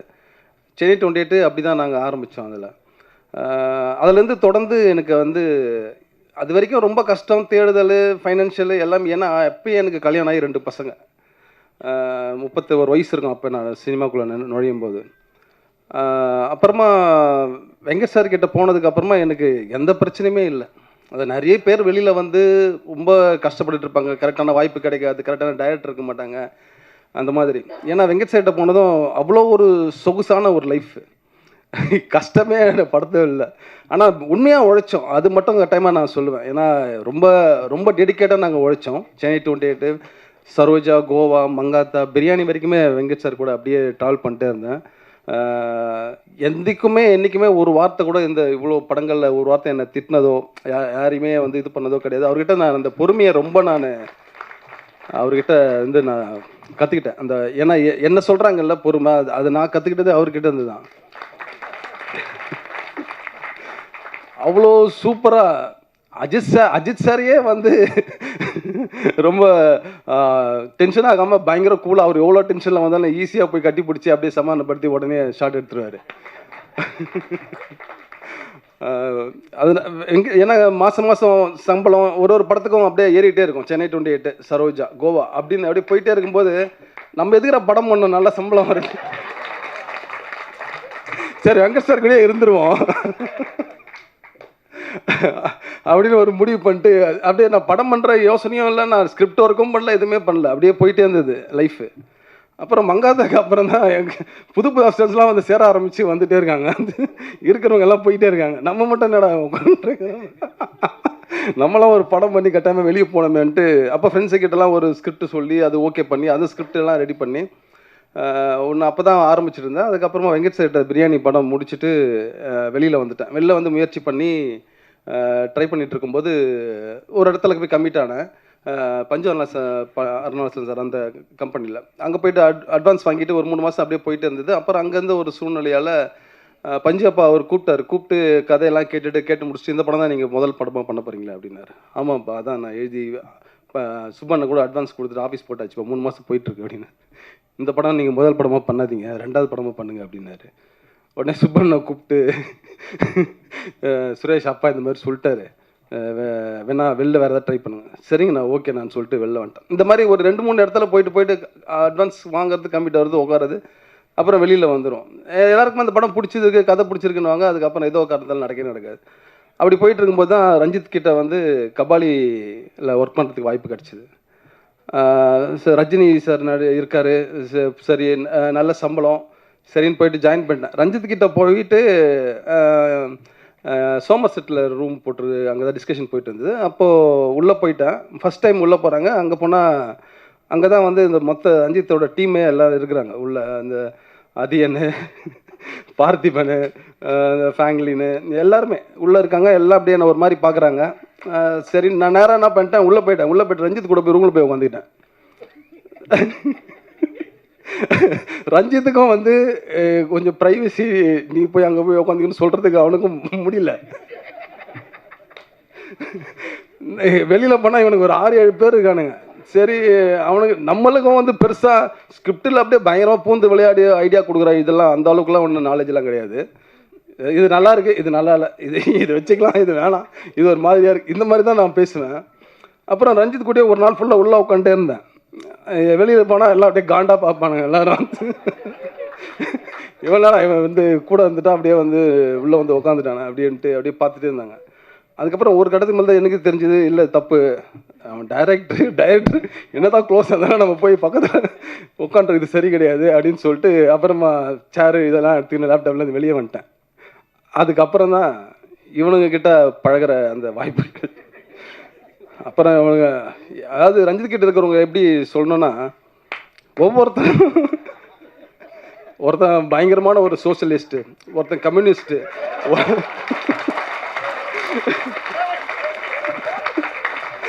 அப்புறம் ஒரு ஃபெமினிஸ்ட்டு, அப்புறம் வந்து அதுக்கப்புறம் ஒவ்வொரு எந்த லிஸ்ட்டுமே எனக்கு தெரியாது. நான் வெங்கட் சார்கிட்ட இருந்து அப்படியே பிளைண்டாக வந்து அவங்க உட்காந்துருக்கேன்னா அது வந்து யாரையுமே ஹேண்டில் பண்ண முடியல. ஏன்னா எல்லாருமே பயங்கர அரசியல் பேசுகிறானுங்க, நம்மளுக்கு சுத்தமாக அது தெரியவே தெரியாது.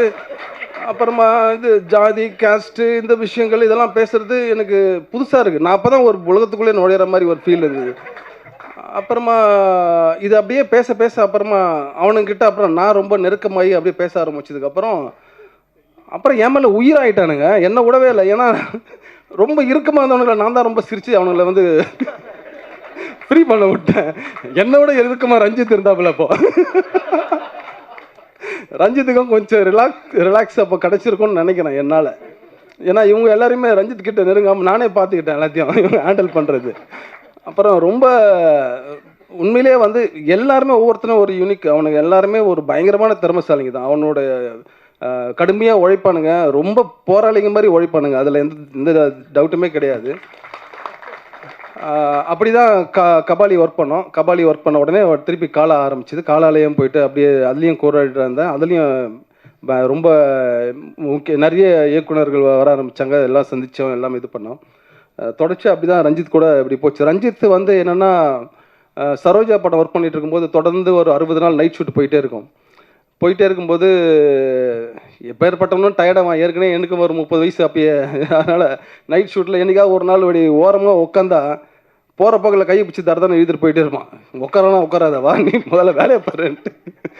அந்த மாதிரி அன்றைக்கி கைது பிடிச்சி எழுதிட்டு போனோமா இன்றைக்கி வரைக்கும் கொண்டு வந்து இங்கே வந்து என்னை வந்து விட்டுருக்காப்புல. இந்த படம் வந்து எனக்கு ரொம்ப ஸ்பெஷல், ரொம்ப எமோஷ்னலாக கனெக்ட் ஆன ஒரு படம். And I want to thank my producer Pa Ranjith sir and Suresh மாரி சார். அவரை பற்றி நிறைய சொல்லிகிட்டே போகலாம், அதுக்கு டைம் பத்தாதுன்னு நினைக்கிறேன். அந்த அளவுக்கு ஒரு நல்ல உள்ளம் படைத்த ஒருத்தர் அவர். And I want to thank my co artist, assistant director team and my whole team. Thank you so much. And இந்த படம் வந்து எனக்கு ரொம்ப இம்பார்ட்டண்டான ஒரு படம். லாக்டவுன் டைமில் இந்த போஸ்டர்ஸ்லாம் பார்த்து அதில் அந்த மெயிலில் ஃபோட்டோஸ் அனுப்பி அப்படி தான் இந்த படத்துக்கு நான் செலக்ட் ஆனேன். ஸோ ஆடிஷன்ஸ் நிறைய பேர் பண்ணாங்க. அதில் வந்து நான் ஒரு 3-4 வாட்டி வந்து இந்த ஆஃபீஸ் ஏறி இருக்கேன். பட் வந்து அவங்களுக்கு சார் வந்து என்னோடய பெர்ஃபார்மன்ஸ் பிடிச்சிருக்கு, பட் வந்து கொஞ்சம் யோசிக்கணும் அப்படின்ற மாதிரி சொல்லிகிட்டு இருந்தாங்க. நான் ஆனால் என்னோடய கான்ஃபிடென்ட்டை விடவே இல்லை. கண்டிப்பாக நான் இந்த படம் பண்ணுவேன் அப்படின்னு நம்பினேன். அதுக்கு வந்து எனக்கு ரொம்ப சப்போர்ட் பண்ணது வந்து என்னோடய assistant directors team and director எல்லாருமே ரொம்ப சப்போர்ட் பண்ணாங்க. ஃபைனலாக இந்த படம் ஸ்டார்ட் ஆகிறதுக்கு 1 வீக் பிஃபோர் வந்து லுக் டெஸ்ட் பண்ணும்போது தான் நீ செலக்ட் ஆகிட்ட அப்படின்னு சொல்லும்போது சார்கிட்ட போய் எனக்கு தேங்க் பண்ணுறது கூட வேர்ட் வரல. அழுதுகிட்டே தான் நின்றுட்டு இருந்தேன் கிட்டத்தட்ட ஒரு 15 மினிட்ஸ். ஸோ அந்தளவுக்கு வந்து எனக்கு பர்சனலாக ரொம்ப ஒரு கனெக்டான ஒரு படம். அண்ட் அங்கே ஒர்க் பண்ணும்போது ரொம்ப ஃபேமிலியாக தான் ஒர்க் பண்ணுமே தவிர ஒரு படம் ஒர்க் பண்ணுற ஃபீல் யாருக்குமே இல்லை. So thank you so much. நீங்கள் எல்லோரும் கண்டிப்பாக போயிட்டு தேட்டரில் பாருங்கள். And March 8 release, don't miss it. Thank you so much. அனைவருக்கும் வணக்கம். ஃபர்ஸ்ட் ஆஃப் ஆல் இந்த மேடையில் எனக்கு வாய்ப்பு கிடைத்து நான் நடித்து இந்த மேடையில் நிற்கிறதுக்கு காரணமான 3 பேருக்கு ஃபர்ஸ்ட் ஆஃப் ஆல் ரொம்ப நன்றி சொல்ல கடமைப்பட்டிருக்கேன். ஃபர்ஸ்ட் ரஞ்சித் அவர்கள் நன்றி சார். 2வது அதியன் சார் நன்றி. 3வது தினகரன் சார். இவங்க 3 பேர் இல்லைனா இந்த படத்தில் நான் இல்லை. ஸோ அதுக்கு ரொம்ப ரொம்ப ரொம்ப நன்றி. ஓகே, எல்லாரும் எல்லா விஷயமும் பேசிட்டு இருக்காங்க. மெயினாக ஒரு விஷயத்தை பற்றி பேசணும்னு நான் நினைக்கிறேன். அதிகமாக டைம் எடுத்துக்க விரும்பலை. நீலம் பற்றி பேசி ஆகணும். நீலம் பொறுத்த வரைக்கும் பார்த்தீங்கன்னா ரொம்ப பெருமையாக ரொம்ப மனமகிழ்ச்சியாக தலை நிமிர்த்து சொல்ல வேண்டிய ஒரு விஷயம் என்னென்னு பார்த்தீங்கன்னா, மற்ற ப்ரொடக்ஷன்ஸ் பற்றி நம்ம பேசணுன்றதெல்லாம் இல்லை. பொதுவாக ஏன்னா எல்லா ப்ரொடக்ஷன்லையும் நாங்களும் நடிக்கிறோம். நீலம் பொறுத்த வரைக்கும் பார்த்தீங்கன்னா பெண் கதாபாத்திர நடிகைகள், ஹீரோயின்ஸ், ஓவர் நிறம் பார்க்கப்படாது, அதான் கலர் பார்க்கப்படாது, அவங்க எப்படி பர்சனாலிட்டி இருக்காங்கன்னு பார்க்கப்படாது. அவங்க பார்க்குற ஒரே விஷயம் 2 விஷயம், திறமை மற்றும் உழைப்பு. இது 2ஐயும் பார்த்து தான் இந்த நீலமில் நடிக்கிற நடிகைகள் எல்லாருமே நான் வந்து பார்த்துட்ருக்கேன். இது வரைக்கும் நீலம் ப்ரொடக்ஷனில் நடித்த எல்லா நடிகைகளும் அவங்க அப்படி தான் வந்து செலக்ட் பண்ணிகிட்டு இருக்காங்க. நான் அப்படி தான் பார்த்துட்டு இருக்கேன். ஸோ அதுக்கு ரொம்ப பெரிய நன்றி நீலம் ப்ரொடக்ஷனுக்கு. முக்கியமான ஒரு நபர் சுரேஷ் மாரி சார். அவருடைய பொறுமை வந்து இந்த இடத்துல கண்டிப்பாக பேசப்பட்டே ஆகணும். இப்படி ஒரு பொறுமையான மனுஷனை லைஃப்பில் வந்து சினிமா துறையில் பார்க்கறது ரொம்ப ரொம்ப ரொம்ப பெருமையான ஒரு விஷயம். ஏன்னு கேட்டிங்கன்னா ஸ்பாட்டில் வந்து அவ்வளோ பொறுமையாக ஒரு தப்பே பண்ணாலுமே அந்த விஷயங்களை வந்து பொறுமையாக தான் அவர் சொல்லுவாரே தவிர ரொம்ப ஹார்ஷாக பேசுறது, ஒருத்தவங்களை டக்குன்னு காயப்படுத்தி பேச தெரியாத ஒரு மனிதர். சார் உங்களோட வெயிட்டிங் பீரியட் வந்து ரொம்ப ரொம்ப ரொம்ப பெருசு சார், பொற்காலமான வெயிட்டிங் பீரியட். கண்டிப்பாக ஜேபேபி உங்களுக்கு தமிழ் சினிமாவில் ஒரு முக்கியமான இயக்குனர்ன்ற ஒரு இடத்த பெற்றுக் கொடுக்கும். அந்த அளவுக்கான ஒரு பொறுமையான நல்ல திறமைசாலியான மனிதர். ஊர்வசி அம்மா தமிழ் சினிமாவில் நான் வந்து பார்க்குற 3 வியந்து பார்க்குற நடிகைகள் சாவித்ரி அம்மா, மனோரமா ஆச்சி, ஊர்வசி அம்மா. இவங்க 3 பேரும் தான் என்னுடைய பிக்கெஸ்ட் இன்ஸ்பிரேஷன். ஸோ இன்னைக்கு வந்து விஜயகாந்த் சார் இறந்ததுக்கு அப்புறம் அவருக்கு பத்மபூஷன் விருது, அந்த விருது, இந்த விருதுன்னு கொடுக்குறாங்க. தயவு செய்து இந்த மாதிரி ஒரு அற்புதமான கலைஞர்களாக வாழும் போதே அவார்டுகளை அள்ளி குவிங்க அவங்களுக்கெல்லாம். அப்படிப்பட்ட ஒரு யதார்த்தமான நடிகை. எப்படின்னு நான் சொல்கிறேன்னு கேளுங்க. கிளைமேக்ஸில் வந்து ஒரு சீன் நாங்கள் நடிச்சிட்டு இருக்கோம். கிளைமேக்ஸ் ப்ரீ கிளைமேக்ஸ் மாதிரி ஒரு சீனு, அது எல்லாருக்குமே தெரியும், இங்கே இருந்த எல்லாருக்குமே தெரியும். அழுகணும் அந்த சீனுக்கு வந்து அம்மா வந்து அழுகணும் பயங்கரமாக. பேசிக்கிட்டே இருக்காங்க ஆனால் அழுதுடுறாங்க வித்தவுட் கிளிசரின். ஸோ இந்த மாதிரி ஒரு மிகச்சிறந்த நடிகைலாம் நீங்கள் அது வந்து ஒரு தடவை 2 தடவை கிடையாது, எவ்வளோ தடவை அவங்க அந்த ரீடேக் போனாலும் அவ்வளவும் அழுதாங்க. ஸோ ரொம்ப ரொம்ப ரொம்ப மகிழ்ச்சிமா அவங்க கூட இந்த படத்தில் நடித்ததில். மற்றபடி கூட நடித்த தினேஷ் சார் ஆகட்டும், மாறன் சார், எங்களோட கேமராமேன் டீம், அப்புறமேட்டு காஸ்டியூம் எடிட்டர் டீம்ஸ், அப்புறம் எங்களோட ADs, have to thank Dinakaran sir, அப்புறம் Senthil sir, Jessie, Michael sir, Ravi sir, எல்லாருக்குமே ரொம்ப பெரிய நன்றி. ரொம்ப ரொம்ப ரொம்ப மகிழ்ச்சி இந்த மேடையில் சந்திக்கிறதுக்கு உங்கள் எல்லாரையுமே. லாஸ்ட்டாக ஒரே ஒரு விஷயத்தை மட்டும் சொல்லிட்டு போகணும்னு நினைக்கிறேன், டைம் எடுத்துக்க விரும்பலை. மஞ்சுமல் பாய்ஸில் நடித்த விஜய் முத்து அப்படின்ற ஒரு நடிகருடைய இன்டர்வியூ இப்போ பார்த்தோம். ரொம்ப வந்து நாங்கள்லாம் நடிக்கிறோம், ஆனால் எங்களுக்கு நான் நடித்த படத்துக்கு டிக்கெட் எடுக்கிறக்கே எங்களுக்கு காசு இல்லை அப்படின்னு சொல்லிட்டு, அதுதாங்க நிதர்சனமான உண்மை. இன்றைக்கி வந்து நிறைய பேர் வந்து யூடியூபர்ஸ், இன்ஃப்ளூயன்சர்ஸ்ன்னு சொல்லிட்டு நிறைய பேருக்கு வந்து வாய்ப்புகள் கொடுக்குறீங்களா, அதில் தவறுன்னு சொல்லிக்கிறதுக்கான விஷயம் இல்லை, திறமை இருக்குன்ற அடிப்படையில் தான் கொடுக்குறீங்க. பட் சினிமா சினிமா சினிமா இதை மட்டுமே நம்பி இருக்க எங்கள் எல்லாருமே கூட கொஞ்சம் கொஞ்சம் பாருங்கள். நன்றி, வணக்கம், தேங்க்யூ ஸோ மச். அன்பு, அதுதான் இந்த ப்ராஜெக்ட் வந்து எனக்கு அந்த வார்த்தை தான் வந்து இந்த ப்ராஜெக்ட்டு. எல்லா மனிதர்களையும் சேர்த்து ரொம்ப அழகான உறவுகளை இன்னைய வரைக்கும் நாங்கள் எல்லாருமே டச்சில் இருக்கோம், இன்னைய வரைக்கும் எல்லாருமே பேசிகிட்ருக்கோம். ரொம்ப அழகான ஒரு உறவை வந்து கொடுத்த ஒரு ப்ராஜெக்ட் இது. தேங்க்யூ சுரேஷ் அண்ணா, என்னை நம்பினதுக்கு, என்னை அரவணைச்சதுக்கு, உங்களுடைய இந்த ப்ராஜெக்டில் எனக்கு ஆப்பர்ச்சுனிட்டி கொடுத்ததுக்கு மிகப்பெரிய நன்றி. நீங்கள் மனிதர்களை பார்க்குற விதம், நீங்கள் அவங்கள ட்ரீட் பண்ணுற விதம், இந்த படத்தில் இந்த கதை பேசுனதுலேருந்து நான் நிறைய விஷயம் கற்றுக்கிட்டேன். அது எனக்குள்ள சில மாற்றங்களையும் கொண்டு வந்திருக்கு. அதுக்காக ரொம்ப நன்றி. நன்றி நீலம் ப்ரொடக்ஷன் அண்ணா, ரஞ்சித் அண்ணா, thank you so much for giving. இந்த மாதிரி கதைகளெல்லாம் வந்து சமூகத்துக்கு கொண்டு சேர்த்துட்டே இருக்கீங்க, அதுக்காக மிகப்பெரிய நன்றிகள்.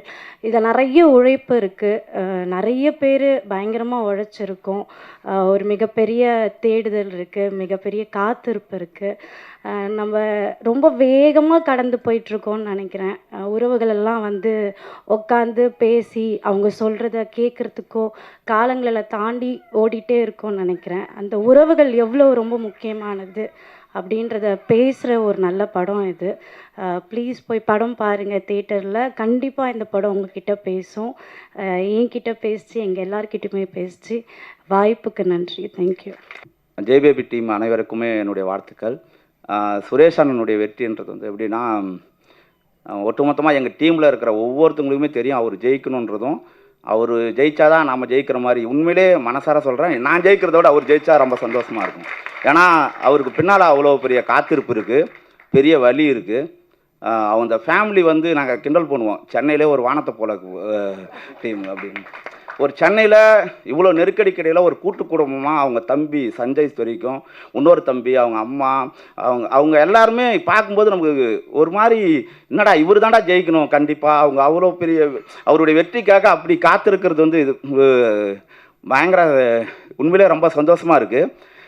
அவர் கபாலிக்கு தான் முதல்ல வந்தார். சாருடைய டீம்லேருந்து எங்கள் டீமுக்கு கபாலிக்கு வரும்போது யாரா இது அப்படின்ற மாதிரி தான் தோணுச்சு. ஆனால் வந்த கொஞ்ச நாள்ல எல்லாருமே காலி பண்ணிட்டார், எல்லாருமே அரவணைச்சிக்கிறது. உதாரணம் சொல்ல போனால் என் லைஃப்லேயே ஒன்று, கபாலியில் வந்து குமுதவள்ளி அந்த போஸ்ட்மார்ட்டம் பண்ணுற இடத்துல அந்த சீனு நிறைய செட்டப் இருந்துது. நான் ஒரு ஆள் ஆர்டர் பாட்டுங்க நிறைய வேலை இருந்தனால செட்டப் சரியாக பண்ணலன்னு சொல்லிட்டு எங்கள் இயக்குனர் கூட்டி என்னை செமையாக திட்டார்.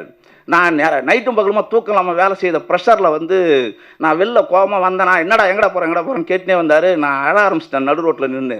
அப்படியே இவர் வந்து என்ன பண்ணிட்டார், இவர் என்னை கட்டி பிடிச்சி எடுத்து அப்புறம் நானே அவருக்கு ஆறுதல் சொல்கிறது இதாகி போச்சு.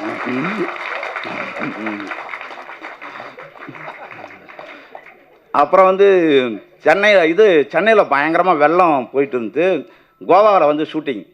நம்ம மயம் கோபி மேலே வந்து கார் ஏற்றணும், அந்த ஷாட்டு இருந்துச்சு. பார்த்தா திடீர்னு பிரேக் டைமில் தலைவனை ஒரு மணி நேரத்துக்கு மேலே ஆளை காணோம். என்னடான்னு சொல்லிட்டு பார்த்தா கண்ணெல்லாம் தேங்கி அழுது தொடச்சிட்டு வந்திருந்தார். என்னண்ணா அப்படி வெள்ளத்தில் நாய் செத்துருச்சுரா, வீட்டில் எல்லாரும் 2 நாளாக சாப்பிடாமல் இருக்கிறாங்கடா, இன்றைக்கி தான் தெரிஞ்சு எனக்கு சொன்னாங்க, ரொம்ப கஷ்டமாயிடுச்சுரா, இங்கே தான் அழுதா நீங்கள் தான் இது பண்ணி சொல்லிட்டு தான் நான் போய் தனியாக இழுத்து வந்தேன்டா அப்படின்னு.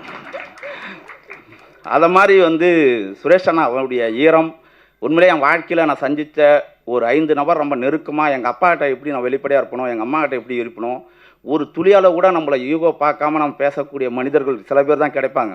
அதை மாதிரி சுரேஷ் அண்ணா வந்து எப்பயுமே என் வாழ்வில் மறக்க முடியாத, நான் விலகி போகக்கூடாது நினைக்கக்கூடாத ஒரு ஆள்.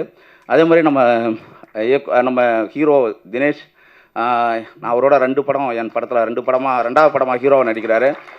நான் எத்தனை படம் எடுத்தாலும் அந்த படத்தினுடைய ஹீரோவாக நான் அவர் கண்டிப்பாக நான் நினச்சி பார்க்குறேன். அந்த அளவுக்கு நான் இன்னும் 4-5 கதைகள் நான் எழுதிட்டு இருந்தால் கூட எல்லாத்துலேயுமே அவர் பொருந்துவார். அந்த அளவுக்கு ஒரு அற்புதமான கலைஞர். மற்ற எல்லாருமே நடிச்சிருங்க, எல்லாருமே தெரிஞ்சவங்க தான். எல்லாருமே தோழர்களாக சேர்ந்து இந்த வேலை செய்திருக்குது, ரொம்ப மகிழ்ச்சி. நன்றி. இந்த படம் வந்து ஃபஸ்ட்டு டீசர் வந்து நான் பார்த்துட்டு தோழர்கிட்ட பேசியிருந்தேன் ஃபோனில். தோழர் படத்தோட டீசர் பார்க்கும்போது நான் எங்கள் வீட்டில் வந்து எங்கள் அம்மா கிட்ட பேசுகிறதா இருக்கட்டும், அப்புறம் அந்த மாதிரியான விஷயங்கள்லாம் நிறைய ஞாபகம் வந்தது. இந்த படத்தோட அல்டிமேட்டே வந்து அம்மாவோட லவ் தான் மொத்த. ஸோ இது கண்டிப்பாக எல்லாருமே வந்து நீங்கள் தேட்டரில் பார்க்கணும். கண்டிப்பாக இது ஒரு செம்ம ஃபேமிலி என்டர்டெயின்மெண்ட்டாக இருக்கும்ன்ட்டு எல்லாருமே நம்புகிறோம். கண்டிப்பாக இந்த வருஷத்தோட பெரிய படமாக ஜேபேபி இருக்கும். இந்த மொத்த குழுவுக்கும் வாழ்த்துக்கள். அதுக்கப்புறம் டைரக்டர் தோழர் சுரேஷ் அவருக்கும் வந்து வாழ்த்துக்கள். அதுக்கப்புறம் ஊர்வசி மேம், கண்டிப்பாக ஒரு பெரிய என்டர்டெயின்மெண்ட்டாக இருக்கும் தேட்டரில். அப்புறம் அட்டகத்தி தினேஷ் அண்ணன், அப்புறம் லொலு சபா மாறன் சார்.